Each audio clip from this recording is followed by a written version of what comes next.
Our Father, who art in heaven, hallowed be thy name. Thy kingdom come, thy will be done, on earth as it is in heaven.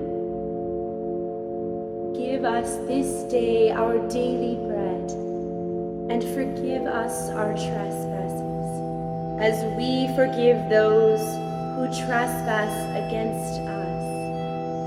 And lead us not into temptation, but deliver us from evil.